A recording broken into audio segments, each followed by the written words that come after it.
They chose you. You didn't choose them. How are we choosing? Are we winging it? Are we deliberate, intentional? Even in winging it, we have a strategy, but what is it? Is it conscious? We choose based on feelings like every other choice. We like how we feel when we're with them. Do you know why you feel that way? They feel familiar because they have traits from your family. Not terribly romantic. One theory says we attract someone similar to our family to help us heal our family wounds. Another theory says that we have a thing called projective identification. We project our own stuff all the time, about 70% of the time. This theory says that we project ourselves onto them, then we fall in love with what we just projected. So I fall in love with myself, the stuff that I see in somebody else. Again, not terribly romantic. What strategies don't work? I'm too fussy, or my standards are too low. I have no boundaries, and I'm winging it. I'm excluding the wrong people because I'm only out for looks. Part of me wants to be perfect before going out. I might feel inadequate, insecure. I'm not healing my attachment wounds, and it's pushing people away. Another part of me wants them to be perfect. I might be assuming failure and therefore making it happen. I might believe in the fairy tale, Disney, the romance versus reality-based thinking. That's definitely going to sabotage it. Maybe I didn't do the work before starting dating. Maybe I attach too quickly, or maybe I'm running away too quickly. Maybe I'm basing attraction on the chemistry myth. What else do you think is a bad strategy? And stop it. How do I choose a date? What strategies do work? Let's look at the idea of the slow burn. Not sparks or butterflies, those don't work. Consider the slow burn.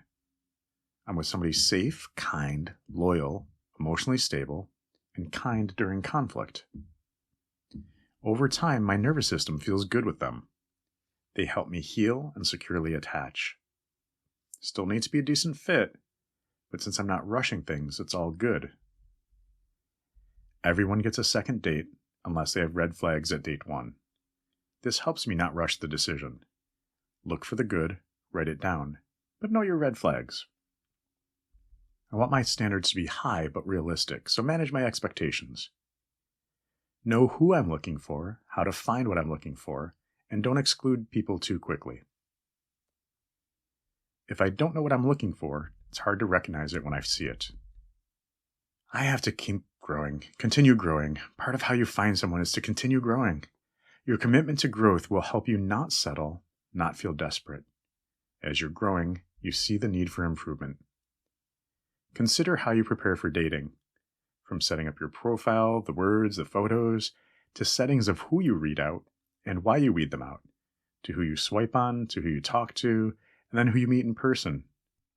Those are a lot of steps. How do you ask them out? Where do you go? What do you do on the meet and greet? What do you talk about? How long do you stay? How do you say goodbye? How do you choose a date? All these things come into play.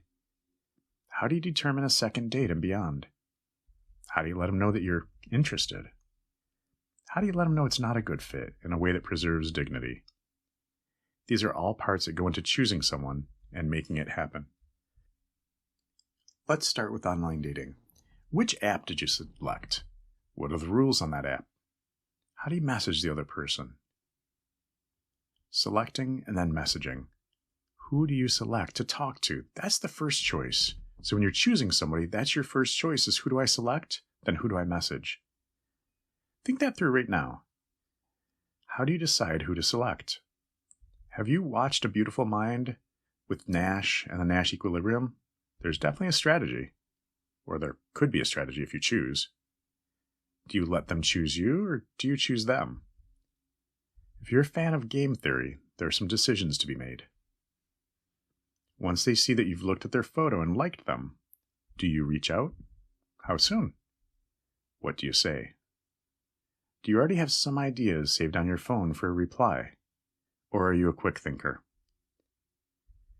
Do you already have some fun places and activities in your mind for a meet and greet? Do you refer to their photo or a statement on their profile? Is your strategy for reaching out effective? How is it that you keep track of who you reached out to so you don't embarrass yourself? Do you screenshot their photo and profile, keeping a spreadsheet? Do you wing it? What do you do? Do you track whether the reaching out is effective? If you're getting blown off a lot, do you know why? Do you actually read their profile? A lot of guys don't. Most women do. Do you just look at the photos? Please reference their photo or their profile in writing to them.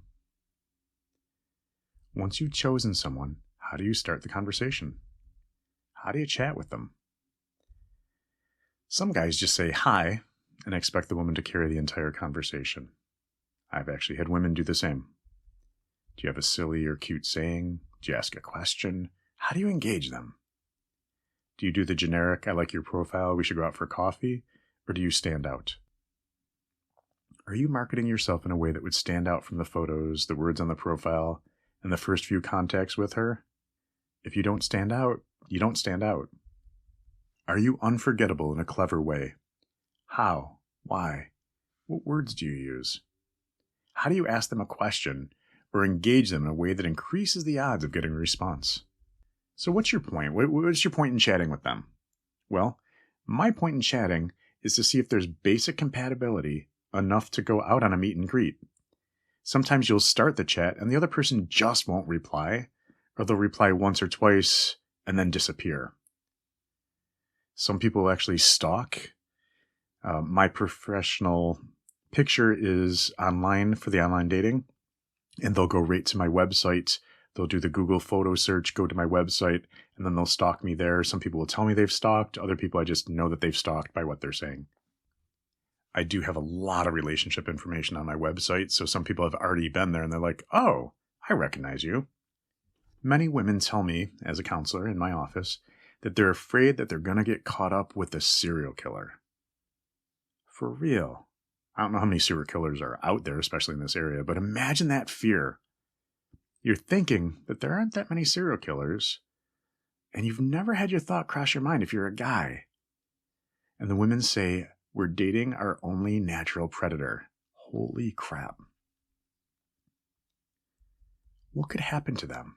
The fear of going out on a date and what could happen to them. Most men that I've talked to don't have that same fear. As a result, a lot of women would like to hear the voice of the person on the phone. How do you choose a date? Some of it's the voice, but some of it's, do I trust the person? So go ahead and have a quick chat or a long chat on the phone. Maybe a video chat. Move it from the app into texting. Offer the meet and greet to be in a place that's public. Again, how do you ask? How do you stand out? What words do you use? Hey, we have a lot in common. Let's meet and see if there's a connection. How about such and such a place? Leave them wanting more. So meet for about 30 minutes or so. They're intrigued. They know if they want more or not by that point. And neither of you feels trapped. You can think about it, mull it over, then ask for the second get-together. Imagine giving it some time after the meet and greet. Don't immediately text. Don't cling. Don't assume that you're in a relationship. Don't claim them. Don't assume that if you paid for their coffee or let's say that there was food involved, some guys are like, well, you owe me sex for that. Honest to God, they say that out loud. They actually think it. It's a little bit scary. It's a strange world out there. I would suggest that you not do that. And I would also suggest that you take some time between meeting them and running it through in your head and seeing if you want to get together for a second date.